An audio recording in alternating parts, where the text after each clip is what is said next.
নমস্কার দর্শক বন্ধুরা, আজকের গণিত কৌশলে নিয়ে আসছি ধারাবাহিক অনুপাত। বিভিন্ন কম্পিটিটিভ এক্সামের ক্ষেত্রে প্রায় দেখা যাচ্ছে ধারাবাহিক অনুপাতের উপর একটি অঙ্ক থাকছে। এর যে অরিজিনাল মেথড আছে সেই মেথডে অ্যান্সার পেতে গেলে অনেকটা সময় লেগে যাবে। আমি এখানে তিনটি কৌশল তুলে ধরার চেষ্টা করছি, খুব কম সময়ে আমরা অ্যান্সার পেয়ে যাব।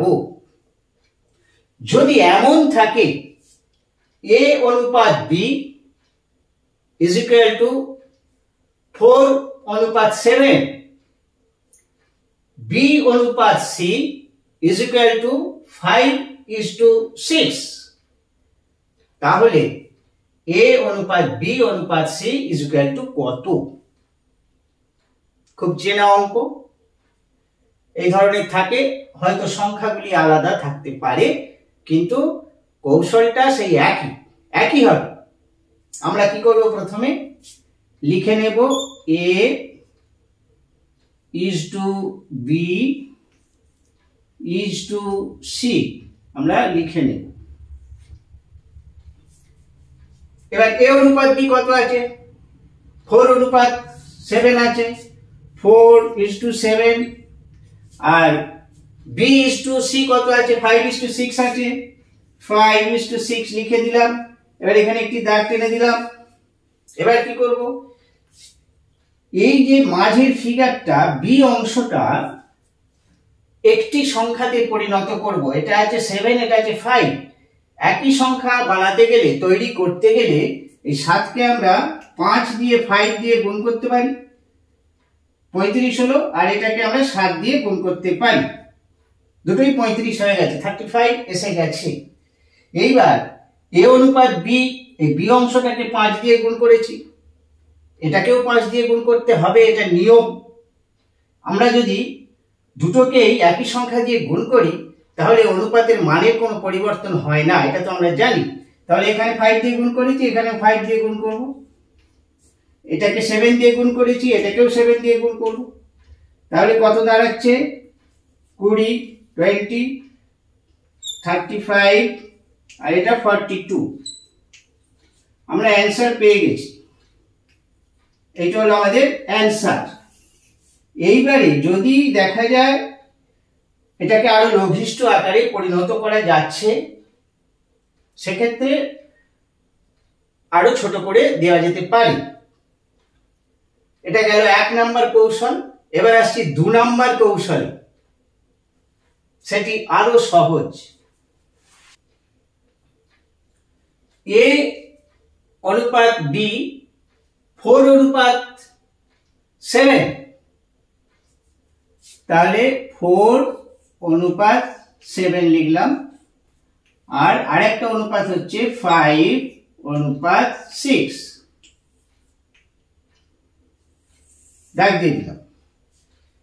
এই জায়গায় দেখি 7 আছে, অনুপাত দিয়ে 7 লিখে দেব, এইটাই লিখব। আর এখানে দেখি 5 আছে, এখানে একটা অনুপাত দিয়ে এখানে 5 লিখে দেব। এবার গুণ করে দেব। এটা হবে 42, এটা হবে 35 আর এটা হবে 20, হয়ে গেছে। এটি হলো 2 নম্বর কৌশল। এবার আসছি 3 নম্বর কৌশলে, সেটি আরো সহজ।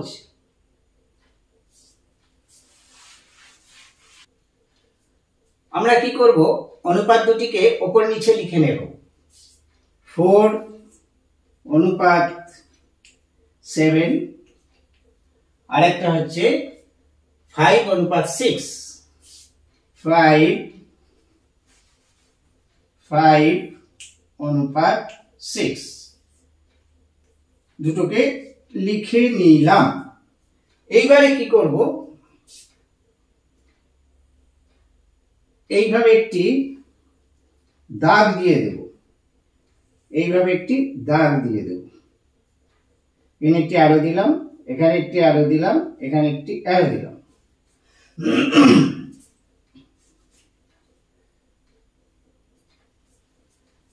4 আর 5 গুণ করব 20 20 অনুপাত 5 আর 7 গুণ করব 35 অনুপাত 7 আর 6 গুণ করব 42 42। তিনবারই কিন্তু একই অ্যান্সার আমরা পেয়েছি। যখন চারটি অনুপাত নির্ণয় করতে দেওয়া হবে আমরা কিভাবে কৌশলে অ্যান্সার পেতে পারি। যদি এমনটি দেওয়া থাকে a is to b is equal to 2:3, b is to c is equal to 1:3, c is to d is equal to 3:4, আর আমাদের নির্ণয় করতে হবে a is to b is to c is to d is equal to কত। কিভাবে আমরা কৌশলে নির্ণয় করব?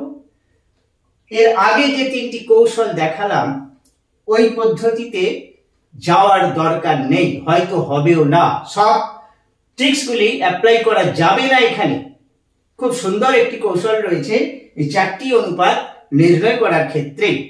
আমরা প্রথমে কি করব, a b c d লিখে নেব। লিখে নেওয়া হলো। এরপর যে অনুপাতগুলি দেওয়া আছে লিখে দেওয়া হবে। a is to b 2:3, 2 3 আছে এটা। b is to c কত আছে 1:3, 1:3, আর c is to d কত আছে 3:4। এবার একটা দাগ দিয়ে দিলাম। এই যে ফাঁকা জায়গাগুলো রয়েছে এই ফাঁকা জায়গাগুলো কিন্তু সংখ্যা দিয়ে ভরাট করে দিতে হবে। এখানে 3 আছে, শেষে 3 আছে, তাই এখানে 3 লিখব, এখানেও 3 লিখব। এখানে 1 আছে, এখানে 1 লিখব, লাস্টে 3 আছে, এখানে 3 লিখব। এটা 3 আছে, এখানে 3 লিখব, এটা ফাঁকা, আবার 3 লিখব। এই ডিজিটটা এখানে লিখলাম, এখানে লিখলাম, এই ডিজিটটা এখানে লিখলাম। এটা 3 ছিল, এটা 3, এটা 3, সব ঘরগুলো ফিল আপ হয়ে গেছে। এইবার আমরা গুণ করে দেব। এটা হবে 36, এটা হবে 27, এটা হবে 9, এটা হবে 6। আমরা অনুপাত পেয়ে গেছি a is to b is to c is to d। এইবার এটা যদি লঘিষ্ঠ আকারে পরিণত করা সম্ভব হয় করে দিতে হবে। আমি দেখতে পাচ্ছি এটা এগুলো 3 দ্বারা বিভাজ্য, সব সংখ্যাগুলি 3 দ্বারা বিভাজ্য। তাহলে 3 দিয়ে ভাগ করলে এখানে কত হবে? 3 দ্বারা ভাগ করলে হবে এটা 2 is to 3